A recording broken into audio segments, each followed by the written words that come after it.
po sa ating lahat, sa mga membro ng Administrasyon ng Educational Systems Technological Institute, sa ating mga guro, sa ating minamahal na Congressman Reynaldo P. Salvacion, sir, mga magulang, mga pamilya, at mga kaibigan ng ating mga nagsisipagtapos, at higit sa lahat, sa mga nagsisipagtapos ng Bachelor of Science in Criminology Class of 2026, isang mapagpalang araw sa inyong lahat.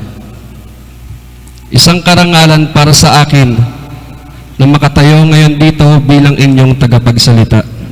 Higit pa sa anumang titulo o tagumpay na maaaring naabot ko sa buhay, ipinagmamalaki kong ako'y isang dating estudyante na katulad ninyo, na minsan ay naupo rin ako sa mga silid-aralan ng paralaang ESTI.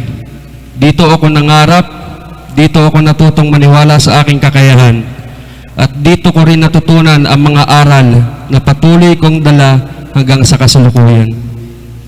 Sa tuwing napapadaan ako sa paaralang ito, hindi ko maiwasang maalala ang mga araw ng aking pagiging estudyante. Naaalala ko ang mga pagsusulit na tila walang katapusan, ang mga gabing kulang sa tulog, ang mga proyektong kailangang tapusin, at ang mga pagkakataong inisip kong baka hindi ko kayanin ang mga hamon ng buhay estudyante. Ngunit ngayon, habang nakikita ko kayong nakasuot ng inyong toga at sablay, nakikita ko rin ang parehong apoy na pangarap na minsang nagningas sa aming mga puso. Nakikita ko ang mga kabataang handang humarap sa mas malawak na mundo. Nakikita ko ang mga susunod na tagapagpatuyod ng batas, tagapangalaga ng kapayapaan, at mga lingkod bayan na magbibigay ng dangal hindi lamang sa kanilang pamilya, kundi maging sa ating bansa. Mga nagsisipagtapos, ang araw na ito ay hindi lamang pagdiriwang ng pagtatapos. Ito ay pagdiriwang ng inyong katatagan. Walang nakarating sa araw na ito ng madali. Marahil ay may ilan sa inyo na malayo pa ang pinagmulan upang makapasok sa paaralang ito. May ilan na sabay na nag-aaral at nagtatrabaho upang makatulong sa pamilya. May ilan na dumaan sa mga personal na pagsubok, pagkakasakit, kakulangan sa pananalapi, problema sa tahanan, at mga pagkakataong tila gusto na lamang sumuko. Ngunit narito kayo ngayon, hindi dahil naging madali ang inyong paglalakbay. Narito kayo dahil pinili ninyong magpatuloy. At iyon ang isa sa pinakamahalagang katangiang dapat taglayin ng isang criminologist. Ang kakayahang magpatuloy kahit mahirap. Sa inyong propesyon, darating ang mga araw na susubukin ng inyong tapang. Darating ang mga pagkakataong kakailanganin ninyong gumawa ng mahirap na desisyon. May mga sitwasyong kakailanganin ninyong panindigan ang tama kahit walang nakatingin.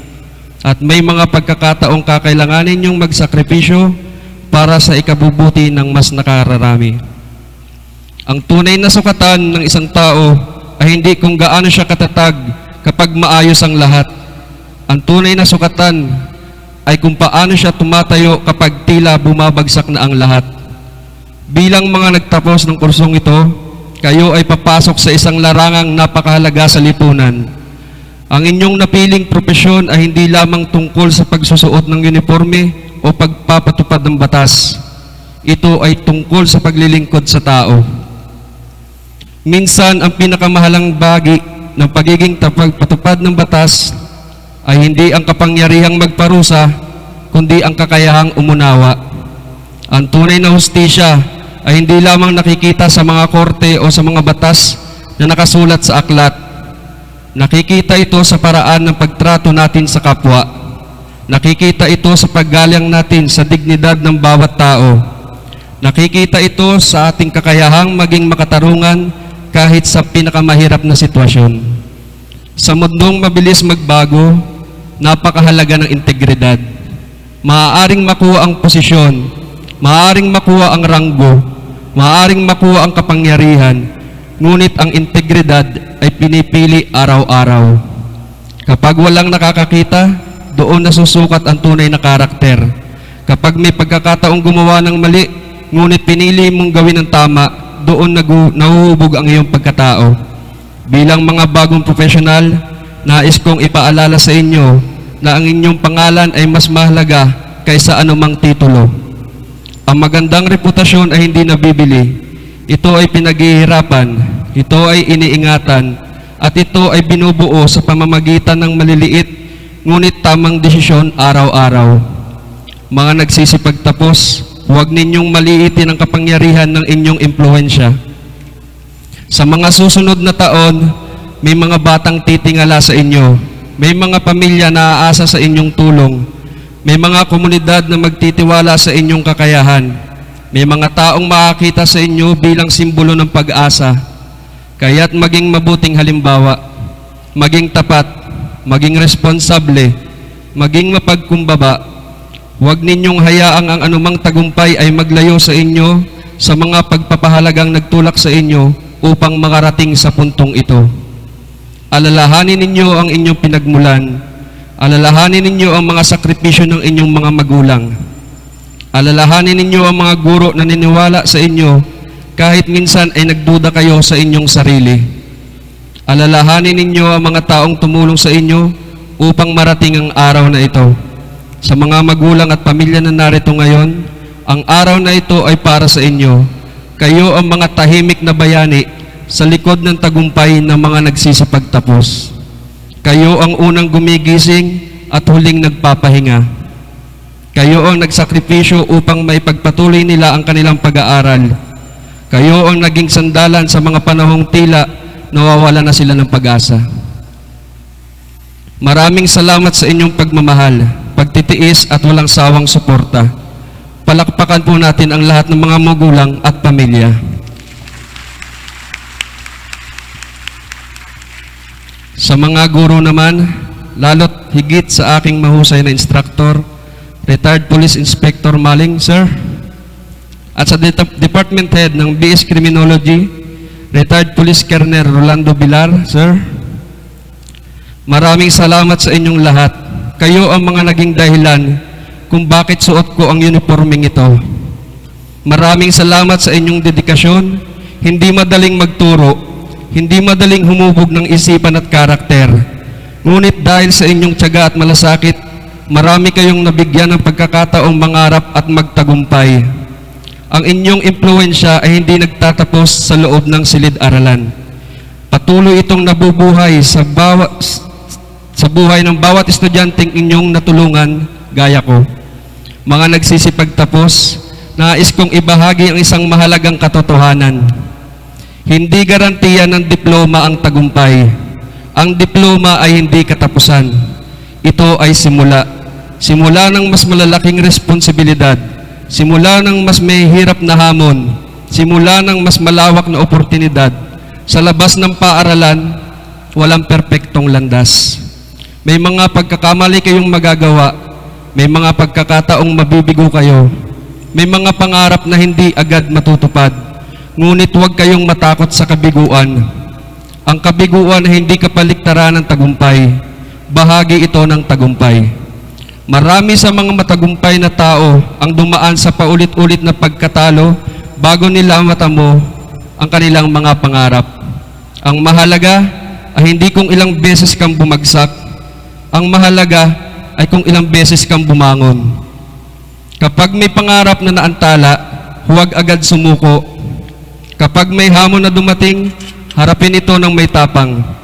Dahil ang bawat pagsubok ay may dalang pagkakataon upang tayo ay mas maging matatag.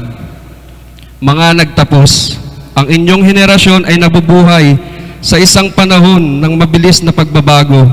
May mga bagong teknolohiya, may mga bagong uri ng krimen, may mga bagong hamon sa seguridad at kaayusan. Kaya't huwag kayong tumigil sa pag-aral. Ang pagtatapos ngayon ay hindi pagtatapos ng inyong edukasyon. Ito ay simula ng habang buhay na pagkatuto. Basahin ang mga bagong pag-aaral. Makilahok sa mga pagsasanay. Pagbutihin ang inyong kasanayan. Palawakin ang inyong kaalaman. Ang professional na hindi natututo ay unti-unting na pag-iiwanan. Ngunit ang taong may bukas na isip at pusong handang matuto ay laging may lugar sa kinabukasan. Higit sa lahat, huwag ninyong kalilimutan ang kahalagahan ng malasakit. Sa isang mundong puno ng kompetisyon, maging mabait. Sa isang mundong puno ng galit, maging mahinahon. Ang isang mundong puno ng pagdududa, maging inspirasyon.